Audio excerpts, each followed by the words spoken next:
Hey everyone, Eric Watson here, freelance writer, player of games, writer of boards, recorder of videos, and tabletop role-playing aficionado. Welcome to the DM Roundtable for June 2023. This is a chance for patrons and I to get together and discuss topics in tabletop RPGs, and by sharing our ideas, thoughts, and experiences, we can all become better DMs or GMs. The DM Roundtable discussions are open to all patrons at every level of patreon.com/roguewatson. You don't even have to be an active participant. You can jump in here and lurk to your heart's content, and we'd be glad to have you. This month's topic, as determined by the Patreon poll, is Total Party Kill, more commonly referred to as the TPK. What happens when the party finds themselves in an unwinnable situation? And as game masters and dungeon masters, should we be avoiding this scenario at all costs or let the dice fall where they may? Joining me for this month's DM Roundtable, we have Stan. Hello. Dory. Hello. And Lucas. Hello. So I obviously do not have much experience with the actual TPK. In fact, I don't have a lot of experience with player character death, and that's technically a separate topic, but obviously it overlaps quite a bit with this one. So I'm going to first just go around and see if anybody does have experience with this from either a game master's point of view or as a player playing in a game, specifically the TPK, or just a near, maybe you had a near TPK experience. Stan, we'll start with you. Near, but not a total TPK. Okay, go on. Spoilers for Forge of Fury. One of the they did not go in the same entrance that you did in your game with Heather. They successfully snuck in one of the other entrances for the dungeon, got up into the back end of where all the orcs were, and then I'm not sure what was going on outside of game, but I had 3 relatives playing at the table, and there was a little bit, no, I'm gonna do it. No, what are you doing? And they decided that, that whole stone down the well from Lord of the Rings. Mm-hmm. Instead of a stone down the well, there's a metal gate in there, and someone decided to kick it open so they're all quiet all the way up. Now they've just literally made as much noise as possible in the middle of an orc stronghold. And it's one of those where, as the DM, you're going like, you do what? Are you sure? Because you know what you have to do at this point. And it's literally, you're counting how many rounds, and that map is huge. And it's like, and they can communicate. So I'm counting how many rounds it's going to take for every single orc to end up in this, and they're in a room with 3 entrances. Now it becomes a chase sequence, it sounds like. No, they're stuck in this room because there's guys surrounded. Coming up from below, guys coming in through this way, and guys coming in this way. And so it's like every 2 rounds, another group of orcs is coming in. And it came down to someone got, I think it was a nat 20, to finally kill like the orc chieftain or something. Otherwise, this guy hit like a truck. And they're all down to like 5-6 hit points, and he's just going to clean them up. And someone critted on him and finished him off. What level was this as a follow-up? They were level 4 when they went into this. They definitely earned level 5 by the time they got out. But yeah, there was people on the ground. Like I said, you've got people that, I mean, it was a mess, and it was a 5-person party, and they got beat on really bad, and it's like, I don't want to do this, but there are consequences for actions, and that was dumb. So, and there was table talk of, someone, one of the relatives to this guy was like, if we die, you die in real life. There is no negotiation. You're done. Because this is all your fault. Dory, do you have any experience with the TPK? I mean, not in the true sense of the word, which I'm sure most of us would say we don't. But I will say that when my husband and I, when Corey and I were playing Rhyme at a different table, which we left, we had the Oh, that sounds like a white juicy dragon. story as well. Oh yeah. That's why I'm DMing Rhyme right now, actually. I'll do it myself. So we had the encounter with the ancient white dragon. And the other people at our table chose to handle it in a completely different way than what our side of the table was kind of hoping to do. And it did turn into a situation where our characters were kind of sitting there watching, helpless. And we did have 3 people at the table go down. But as you know, in 5e, you go down and it's temporary, so that's pretty much where we were at. And I personally felt helpless because I was a melee character who stated my opinion. I acted on what I intended to do, and no one else listened. So the big tank was not in the vicinity of where they needed me to be. And so that was a struggle. But when I have been DMing for my high school group, I actually did almost TPK them on accident. Because I forgot they were a group of level 1s who didn't really have experience running combat. And so when I built the scenario, I built it a little too tough. And so I had to do some adjusting on the fly for them.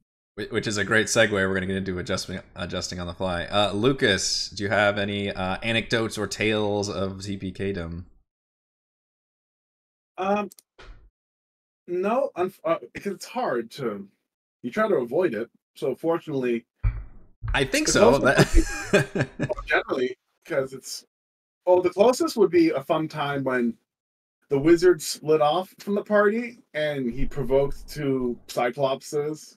And he was doing pretty good until the Cyclopses crit him and hit him, crushed him with 1 rock, and he died. He died. I'm not sure if he stabilized, but either way, someone came by and found him, a party member, and revived him, I think with Revivify or something.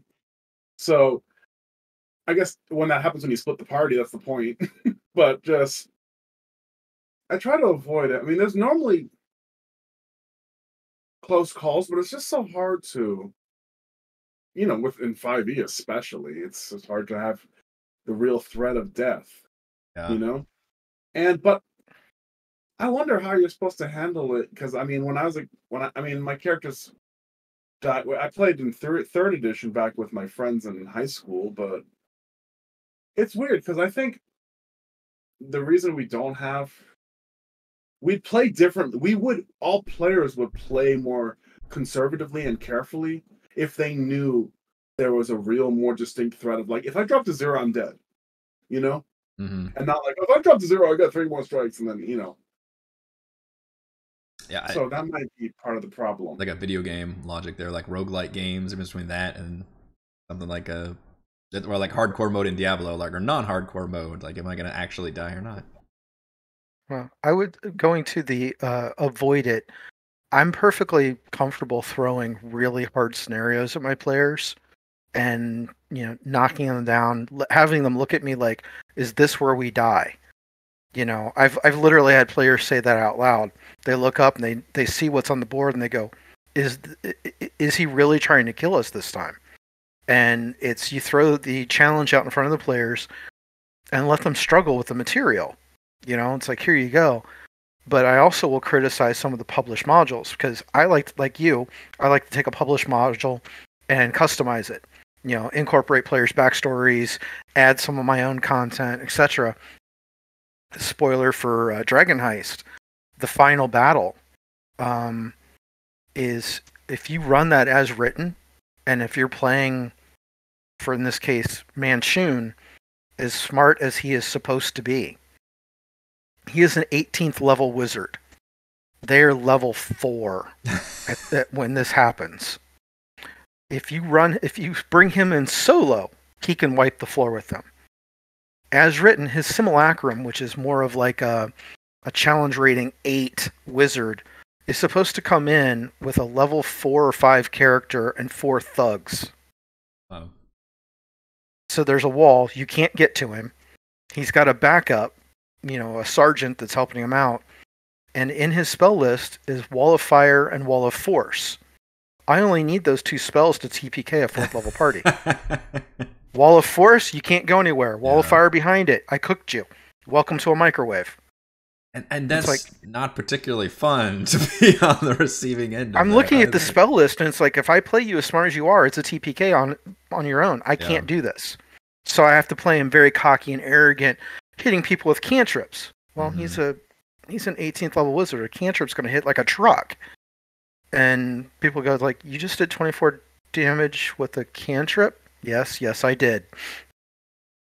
So I had to back off that hard. They still had a hard fight. Yeah. With him just using cantrips. But they had fun with it. They thought it was a challenge, but there's no way I could play that optimally.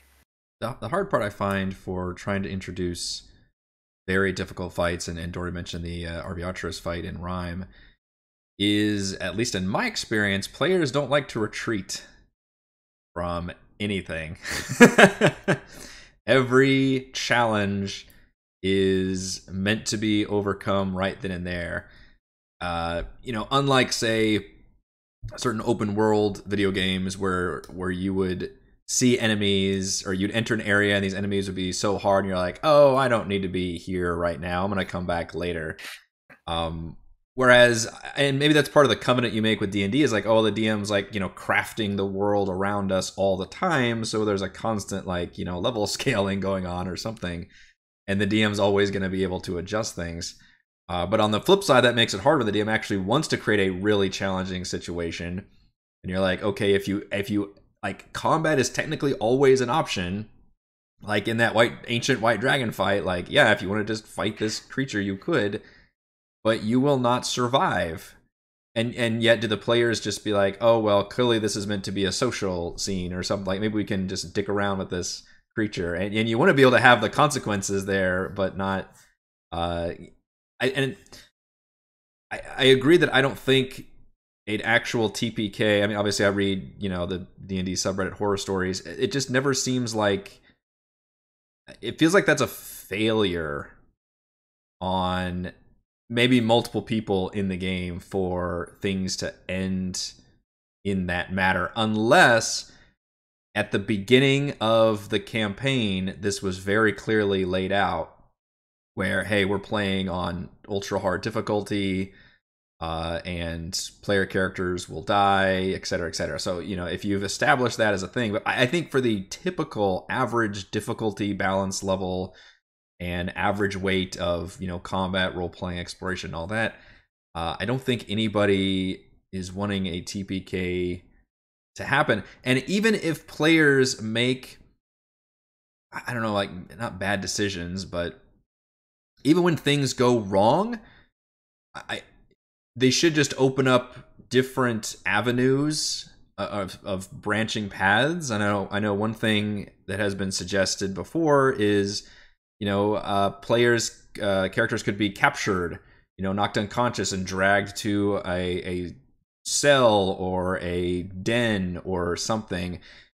That can work sometimes. Unfortunately, there's also enemies, undead creatures or what, that aren't gonna do that. They're just gonna fucking kill you.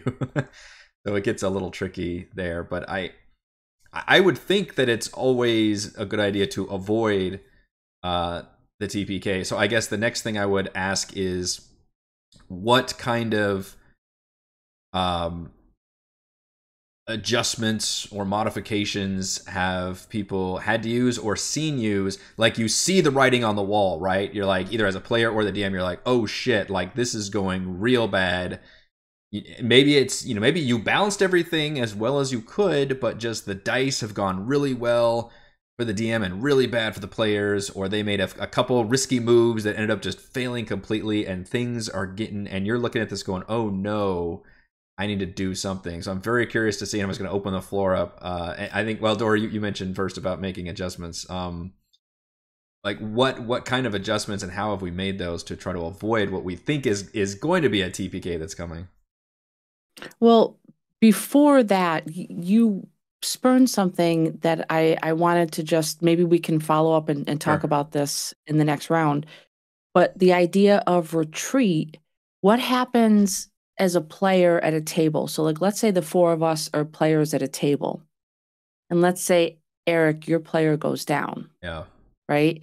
Now, do you have player guilt where no one can now retreat because you have one person down? Yeah, that's a good So point. does that then lead to a TPK because no one wants to leave anyone behind? Yeah, no, that's a good point. I would hope that, and as a DM, I would definitely start laxing the rules on stuff like that in terms of like disengage and being, I would, if somebody said, oh, I want to spend my action running over, grabbing that person's body and running away, then I would count that as like a disengage plus like you grab the body and do all these different, like I would definitely, especially if it was getting that dire and the player was doing something of that level of heroism, then I'd be like, yeah, let's do that. And then hopefully people follow suit. But I have had situations, you're right, where like even, I can't remember off the top of my head, where like some of the players started like retreating or pulling back and others, or I guess, you know what, it was in that Ethrin, so slight spoilers for Rime of the Frostbane, in one of the Towers of Magic where they were fighting all those waves, I think, of creatures, and like some of the party was retreating up these stairs, and others were staying and fighting, and there was some weird miscommunication there, I guess, on whether or not the waves of creatures would ever stop coming. So they weren't even sure if like, oh, we don't know if the success state is us winning this battle or if it's just us getting away from this situation. So, but that is tricky when you have almost, it's like a sunk cost fallacy in a combat encounter. Like, we can't get away from this. But in terms of as a DM, like how to adjust things, I think there's a lot of things that we can do. Like we could work magic behind the screen. So, for example, let's take the white dragon. Dragons always have a lot of motives behind why they attack and what they're protecting. So if you take that scenario, you smell blood in the water, you can use your prowess to demand that they put down their weapons and pay tribute to you in exchange for their lives. You can do things socially and story-wise that would eliminate that TPK. But then you never know what your players are going to do in response to that, and that's always the big question mark. So you can put things out there as a DM so they can save their own hide, but if you've got players who, you've got a paladin in the party who there's no way they're ever going to stand down, or just a murderous, there's always one of those in every party too. It's like never going to stop. We might be thinking of this a little wrong in a way. Like, I'm a teacher, and like, I don't like failing students. I don't think I need to fail them to make an example out of them, or I should fail this many students, or I want to fail some. But there has to be that threat of consequence. They need to know that's a possibility. So I'm not saying like TPK your players once in a while. No, but like, I'm saying maybe it's like, because after all, there has to be the threat of death. Even if death is so hard to achieve with the death saves and stuff, there has to be a real, because they don't want to die. They don't want to lose their characters. They don't want to fail the mission or whatever. I think the goal is to hit that razor's edge, not in every fight, but in the big epic fights that you as a DM are like, all right, this is a marquee, like major bottleneck moment of a big bad or something that's happened, and I want the players to I don't know if struggle is the right word, but I say the sweat. Sweat, yeah, and you don't. And maybe sometimes, you can feel the ebb and flow. We're like, oh shit, I got off a big spell and these players are hurting real bad. Or, oh man, the player did this big thing and now the momentum is starting to shift. So yeah, there's a difference between obviously you want to avoid a TPK, but also that doesn't mean you want to just have, kid gloves on it and mittens the whole time. Like you definitely, and especially in those big battles. Go ahead. You mean you don't want them to feel like or even if they don't really think it in the back of their heads, you don't want them to think, well, nothing's gonna really happen. Yeah. Well, we're never gonna die, or we took too much damage. Well, I'm sure something will figure it out. No, they need to worry. Yep. They need to be scared. Not like, you know what I mean, not like terrified, but Right. just unless you're playing a horror level game that has the ratchet difficulty. I think we're talking about like the average kind of level of high fantasy play. Like, I always feel funny because like, I know you're not supposed to think of this, but like when I'm playing an NPC or they get some hits and they're like, yeah, I hit my players. Like, or like, no, yeah, I definitely feel like that. I did a lot of damage. I feel like that because combat takes a while, and you want it to mean something at the end of the day too. Well, it's not just that, like, I want to win, but like the more I hurt them, the more they like appreciate it because like, okay, that sounds, but the more they feel like, oh no, I took a lot of damage instead of, oh, we got out that easy again, or oh, what's the point of having so many hit points if I don't use them, or oh, they feel. I think it's more enriching to have that up and down threat level, the yo-yo. You value an accomplishment more if you struggled for it. Yeah, Mm-hmm. Yes, of course. Because you don't appreciate the highs unless you go through the lows, and so you have to do that 100%. Yeah. Yeah. And you were asking, how do you notify players that this probably should be a social encounter? You probably don't want to mess with this person. Sometimes you can introduce that instead of having them roll. You can say, just from their character's background or their training, like, oh, they're a cleric or a paladin or someone who's trained in, just certain background training. Yeah. There's some supplemental materials that you can get to add to Dragon Heist that I ran a lot of that to beef up the module. And in one, you can encounter the door guards are 2 adult werewolves. Remember, you're only level 4 when you go into the final battle. You're level 5 when you finish it. Those are the door guards. What they're guarding is a true vampire lord. Like, literally a 250-year-old vampire lord that lives in the city of the dead. It's meant, obviously, to be a social encounter. And, I had 2 rookie players, and I had a fellow DM that sat through that campaign with me. And I start describing, the werewolves are presenting in their hybrid form. They're obviously werewolves. And he's looking at me like, what the hell are you putting? What? Like, his eyes are bugging out of his head, but he's trying to keep cool for the rookies. And they go, so are we supposed to fight these guys? And he's going, no. And I go, I called his character by name and I go, you realize that these are werewolves. And that gave him the cue of, no, we are definitely talking here. They open the door and they figure out that this guy's a vampire lord. And the whole time he's on eggshells. And they're picking up what he's laying down of like, yeah, we're going to be good. We're going to be quiet. We're going to be respectful. Mm-hmm. They get, it's like, hey, I'm tired of having my lair being interrupted. Make sure that no one else comes down here. And you never saw me. Because if I hear, and I will know if you mention that I'm alive down here, and I will take care of you personally. So for the rest of the game, the rest of the campaign, if they see a bat, a dog in an alley, a rat, anything that seems to be following them, they shut up. Like, they're terrified. They didn't even tell, there was 3 of them that did it instead of the full 5. And they go, yeah, it was like Voldemort. He who shall not be named told us to never go back into this one mausoleum again. And so they played for the rest of the campaign that they are absolutely terrified of this guy. So if you can present that well to where it's now like a running joke of anytime they're down an alley and they see a rat, yeah, I think we need to leave.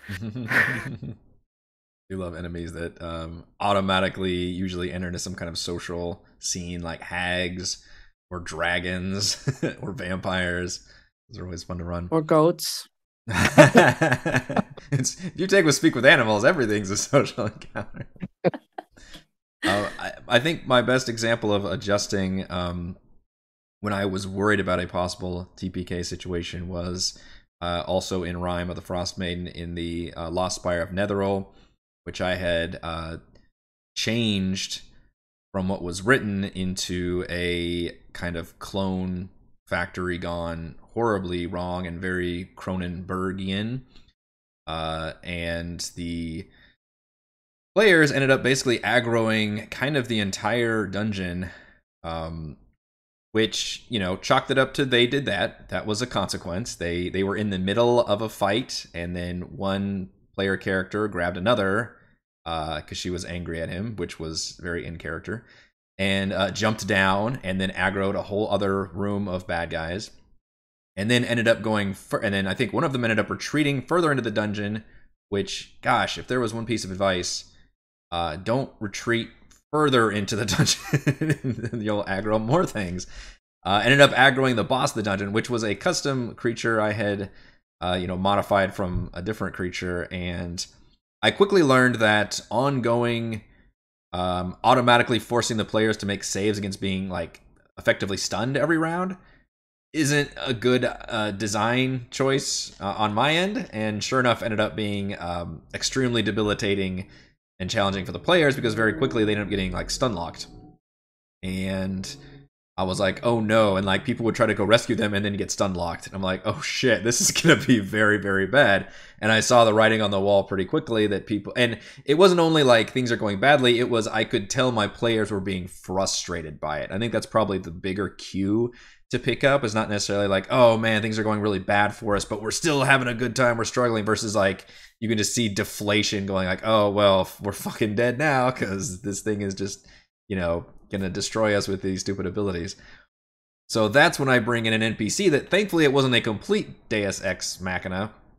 This was an established NPC that had just recently been freed, but it was still hilarious that it came literally tromping down in the course of, you know, literally a magic round, strapped to a summoned polar bear, who could then cast, you know, a special spell that kind of dazed or distracted the big boss for a second to get everybody out of that situation. So basically, I literally just pulled a NPC out and said, "You need to fucking fix this right now, and at least do enough to where the players can survive this situation." So, you know, partially that was the players had made some bad choices, which was they kept aggroing multiple parts of the dungeon, making that harder.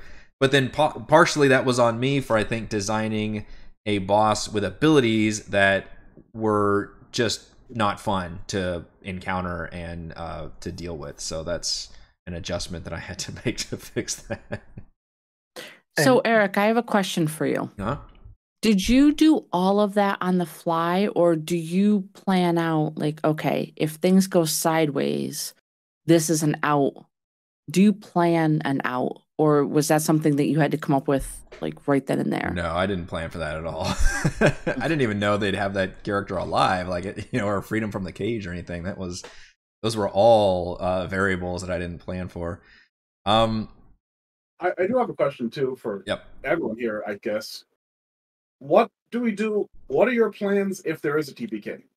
So my plan really is, if there is a TPK, because again, as I said, I have to picture you have like an emergency, like break glass if TPK open up.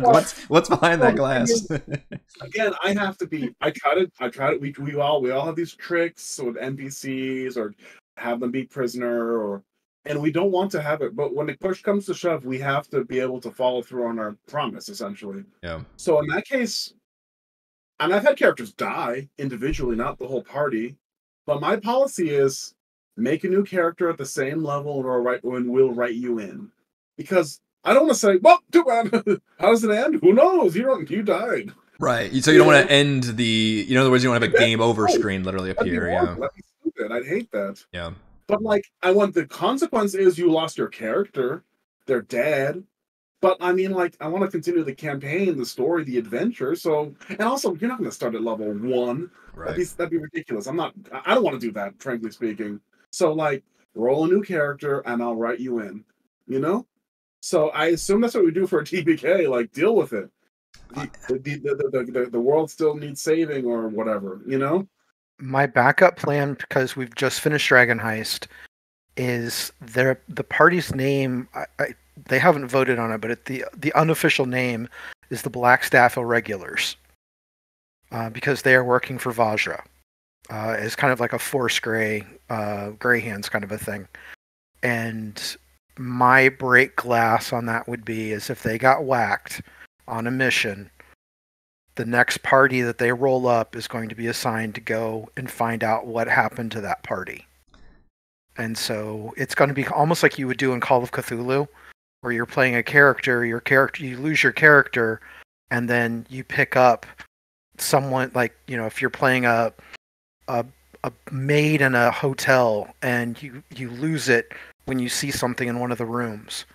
Well, your next character might be the detective coming to find out what happened to that maid in that hotel room.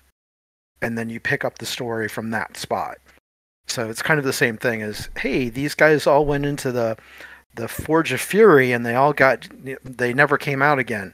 We lost contact with them. We're going to send in another team to see if we can figure out what happened. I was thinking some way to link it narratively, at least, and you I think you explained it really well, Stan. Would probably be the ideal situation, and I agree with Lucas that, yeah, we're definitely, again, unless you specifically started like a tiny little campaign and be like, hey, this is a roguelike, you're just gonna play till you go and whatever, which I don't think D&D is even necessarily built for that anymore at 5th edition, but for the average game, yeah, obviously we don't want to really game over the campaign, and also I'm not going to start over at level 1. It does feel weird if you all die like right before the finish line, kind of a thing, where it's like, oh, now y'all got to roll up like level 9 people, and I'm going to start you at the entrance to the big bad guy's dungeon. You've made it this far. Yeah, it does get really, really tricky. I think, maybe early on it's easier to replace it, but late game, gosh, it feels like you really have to twist yourself in knots to have it make sense, where you've got this whole other party starting up that's like, yeah, we were in the next county over dealing with some other big threat, and we decided to come in and help out with this one. We heard you lost your local heroes, which is partially why I don't, the TPK is just, it's not a great thing to have happen, and I think we try to avoid it as much as we can, but still, and that's the extreme, right? Because you don't want to have things go so horribly that it's a TPK. And also, I think the flip side is not fun too, which is, well, I guess I say that. Sometimes the players do have fun with that, where the players just absolutely wipe the floor with the enemies. Even though you, the DM, maybe thought, oh, this could be kind of a challenging thing. There's some things here and things there. And all of a sudden the players do something and the DM's just like, or just the dice, it's all dice. So they could just be kicking ass.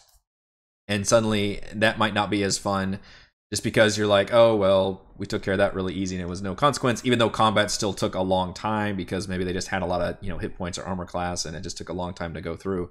So I don't like either extreme of the balance too much. I think it should be, try to be right in the middle of that balance. And then for big, again, these big climactic epic boss encounters, ideal, or mini boss, whatever, we skew more towards the TPK. We don't really, maybe you flirt with it sometimes, but at that point, maybe you've got some kind of backup.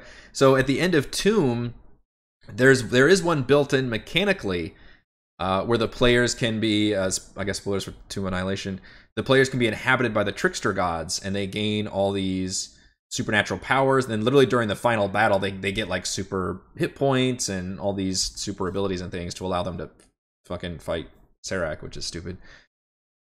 So that's a way you can actually do it mechanically. So maybe there are, other things you could introduce, especially during these moments, narratively, where you're kind of futzing with the rules a bit, like, oh, well, because you're so locked into your rival, you don't go down, or you get a final like hit or something. So you could even change, adjust some of the rules on the fly. To make, I had in the Patreon D&D game, I had the barbarian was out of rages when he saw his big villain from his backstory, and I was like, well, you're entering into a rage, because that's just gonna happen, because you're literally filled with rage upon seeing this character. So I do like kind of bending and twisting some of the rules around if it serves the narrative and fits it thematically, and then maybe that can also swing things around to the player's favor or to the DM's favor. Although I will say it gets very tricky to bend the rules against the players. You have to be very careful about that because they will cry foul pretty quickly. I do get away with it though. A lot of times I will have, cutscenes or, some means of letting the enemies do things a little bit, but I'm very careful not to go too crazy because I do think players will cry foul justifiably if we adjust a little bit too much against them. Yeah, that's kind of a bit what I did with Manchun and Dragon Heist. Was I would rather play him soft than have that Deus Ex Machina come in of Vajra was in the basement. She's 360 feet away. There's a there's a gold dragon in the basement. Mm-hmm. And their friend, or the guy that they just met, there was a unicorn that has the ability to teleport in. So there's 3 NPCs that I could have called in that would have been a good one-on-one fight against Manchun. I would rather play him soft and let them win and feel like they accomplished something. Now, make him a simulacrum so he turns into a snow cone when they're done. Right. But instead of, I keep looking, it's like Vajra can come up and just wipe the floor with this guy. Now, those could be adjustments we could use, but I would only feel comfortable doing that if the players had earned it. Mm-hmm. Like in the case of having my Zahn run in with a polar bear, one of the player characters had previously freed this caged, half insane NPC, essentially rescued him and strapped him to his summoned polar bear and left him up there. So literally that was a gift to me, the DM. I'm never going to I was going to leave him up there, but now that they created this situation, I was like, oh shit, I'm going to bring this in. Whereas had they just left that guy in the cage, that would have been, and not speaking of, that would have been a lot harder for me to justify pulling that NPC out. So I think having those backups is, and maybe that's a reason why it can be nice to have NPCs with the party that they've already befriended. I'm somebody who generally doesn't like to have NPCs necessarily join in combat too much, unless it's their specific quest dungeon or something. But maybe they'll still be with the party. But that is a way you can adjust for the players that maybe makes sense in the game. Is all of a sudden this NPC is all right, I gotta unleash my ability, or I gotta really start fighting, and all of a sudden they're gonna get multi-attack or whatever else. I'll also say is another one I just thought of. Something I use to adjust boss battles a lot are the legendary actions, all the extra shit the boss can do. I will start winding that stuff down if things are getting a little too hairy for the players. I'll start forgetting some legendary action, and sometimes I do legit forget, but I will do less of them, and hopefully things adjust on the fly and nobody really says or mentions anything in the battle, because I think the players are kind of noticing that the boss isn't doing things as often. Although like Lucas said, he said, actions have consequences. Mm-hmm. So you want to make sure that your players don't think that everything is a cakewalk. Right. And that regardless of what they do or what they don't do, they're going to be totally fine. But, you make a point too, where actions not only have consequences, but they should also have rewards. Yeah. And so if you befriend NPC, they can come aid you. Yep. And that's especially helpful in those situations specifically, for sure. I haven't done something. I can't remember. Did you run Black Cabin? I did not. Okay. I did not at all. So we actually ran Black Cabin in the one that I was a player in. So this is a Rime of the Frostmaiden quest. This is Rime. Spoiler alert, everyone. So I actually totally forgot about this because there's parts of that campaign I black out from my brain, but my character actually did not go into the cabin. I was the only one because they heard the creaking floor, and I was a giant barbarian who was worried that my weight would cause the party to fall through the floor. So I stayed outside the window, Oh. and that whole scene unfurled where I lost my entire party. And then they So pulled me into a secret chat, and I had to like do a whole bunch of shit on my own, okay. thinking that I was the only person legitimately who survived and was frantically trying to solve this like mini quest on my own. That's actually pretty Which, cool. That'd be kind of a gift for the DM, because that one is so weird, where it's almost like a design TPK, but it's kind of a twist. So it's like, oh, but then you enter kind of a ghost realm, and now you can talk to the, I guess, the wizard inventor or whatever. But it's fun that it ended up where you got to do the thing, because it's a split party situation almost at that point. yeah, so it was interesting because, Corey, when he plays, is across the hall in his room, and I'm over here, and I could hear him talking on another channel. I couldn't hear what he was saying, but I could hear him talking on another channel, and then I was in here. And the best part about it was the way my player's backstory was written. Like, I was in full on PTSD mode. And just the fact that there were very specific events that kept happening to my character, which obviously the dice wanted that part of my story to play out. And I was staying true to character and playing it that way, but I could hear him talking to the DM in the other channel, and I was like, now I'm confused. Are they just waiting for me to like do something over here and just fully announce that the table is gone, or what's happening? The DM actually kept you in the dark about everything that had happened. Oh, that's interesting. That's hard to pull off. Yeah. And I was crying. It was really bad. I was almost out of character at that point, just crying, thinking that I was the reason the whole party died. And so, there you have a situation where, you just asked a key question. Could the DM have clued me in a little bit? Yeah. So that I could then finish out that quest in character properly. Whereas I literally was sitting over here in my room alone thinking that I was the only surviving character at the table. Jeez. But it obviously it worked out in the end, and yeah. I was able to kind of put the pieces together, and it was actually cool. They were talking to me from the other side and like doing rolls to try to see if they could communicate with me in the cabin to point me to certain key things. But there's a situation where, how do you handle it when the dice don't go the right way? Yeah. So my character was a rune knight fighter, very much like barbarian style. I had no training in Arcana. I had no training in the things that I needed for that particular quest to go my way. How do you handle that? Because all of my rolls were really shitty, super shitty. And like my modifiers were like either 0 or -1. Yeah. So how do you handle that as a DM? Lower the DC. Well, I think just handling it like socially, or maybe the other players are having to make the checks or something.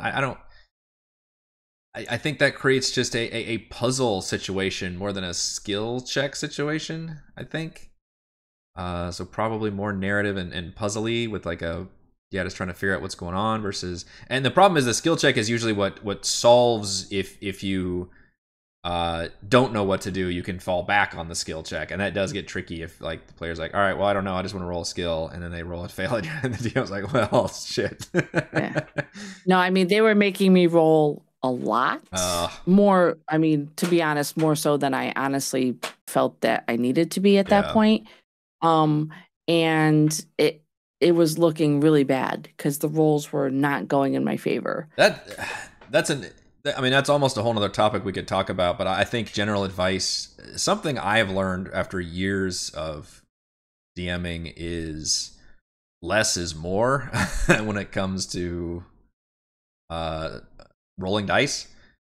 And I like rolling dice. I think it's fun, but yeah, I think in the early days, if you go back and watch our early games, and it's all on record, I probably called for too many rolls. Like every little thing probably needed a roll, and I think you really at one point have to ask yourself, like, well, does this really need to have a roll involved, or do I actually want to see what happens? I mean, obviously, if it's a challenging thing that has a degree of success or failure, then yeah, it should probably be a roll. But a lot of times I won't. And now it's probably gone too far in the other direction, where if players are socializing in a scene very well, I won't even have them roll any charisma checks. We'll just keep doing the scene from an RP point of view versus having. So I think a lot of times the skill checks are there to fall back on, but yeah, I try not to do too many rolls in general, I think, and there may be some situations where I call for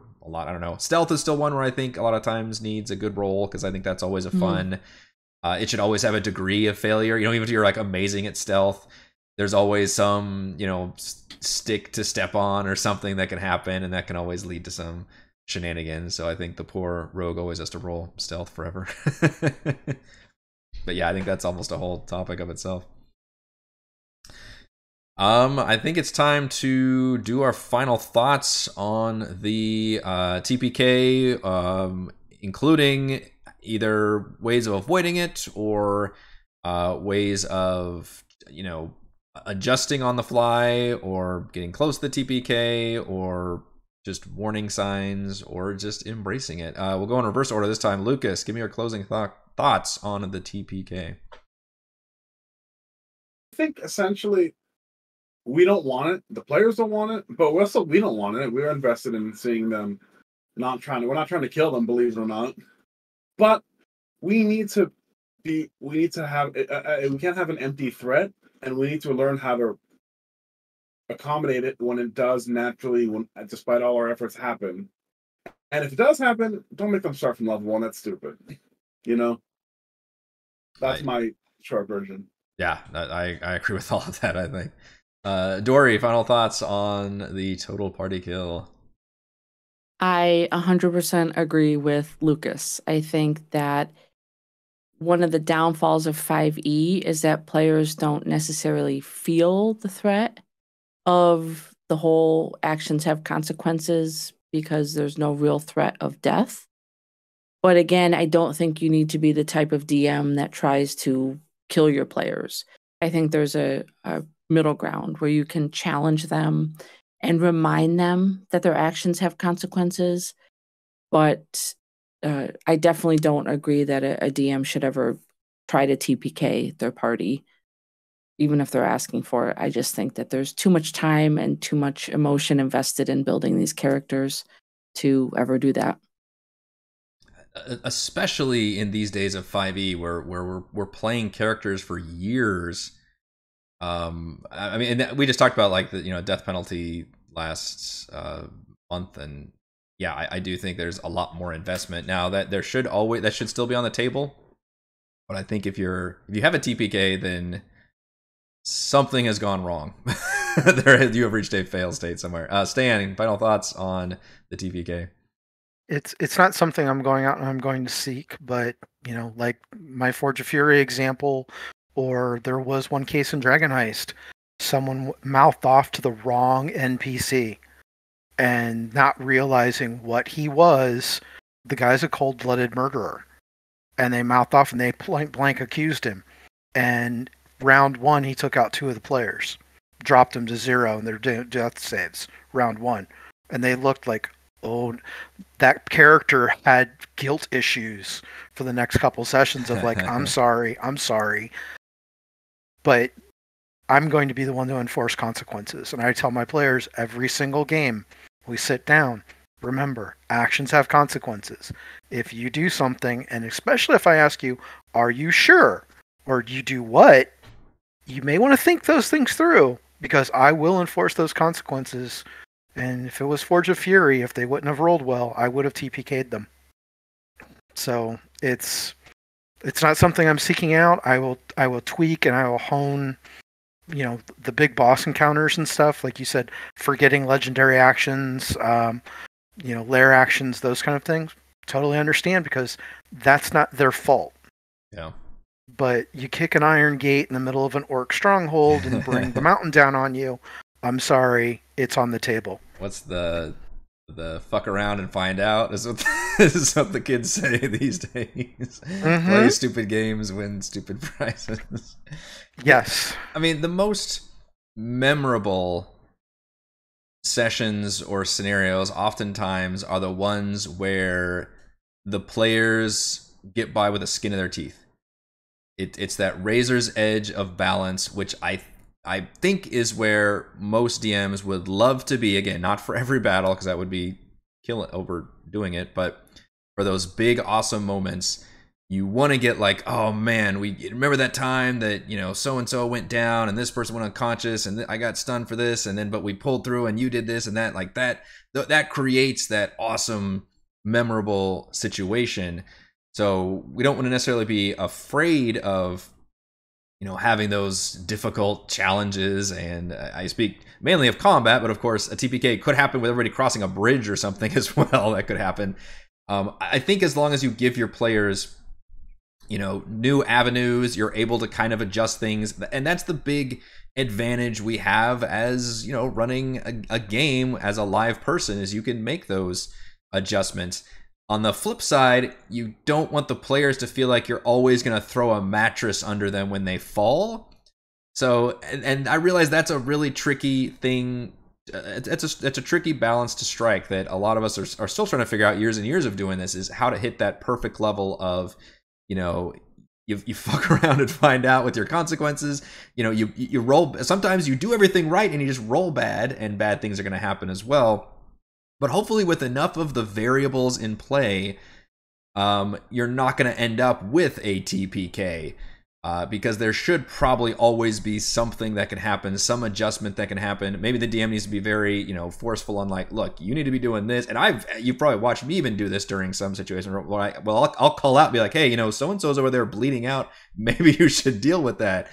So I've even been pretty much like, you know, I want you players to make the adjustments as well, and not just me, you know, the DM or GM. So we always strive to make challenging, memorable moments, without obviously tipping over and going overboard, because between all of you, I don't have an emergency break glass if that happens. I think I just got to keep coming up with other plans to keep the story going. All right, thank you. That is all we have for this month's DM Roundtable. Thank you to Stan, Dory, and Lucas for joining me, and to all of the amazing patrons. Shout out to Platinum patrons: Joe, Will, Thomas, Stan, Brandon, Genocider, David, Eclectic, Roleplay Roll, Christopher, Brian, William, Cora, Coet1337, Big Nut, John, Chris, Scott, Gene, Eric, Dan, Tyler, Nathan, Camp, Crystal Lake Counselor, Big Shep, Andrew, Daryl, the Reldrin, and Matt. And gold patrons: RPG, Papercrafts, Pretty Boy, and Yuma, Marcus, Deadlizard, Lounge, Sam, Lumpy Spuds, Jerome, Nathan, Fastica, Tortoise, Scott, Refus, Caroline, and William. Thank you all very much for your support. See you all next for next month's DM Roundtable discussion.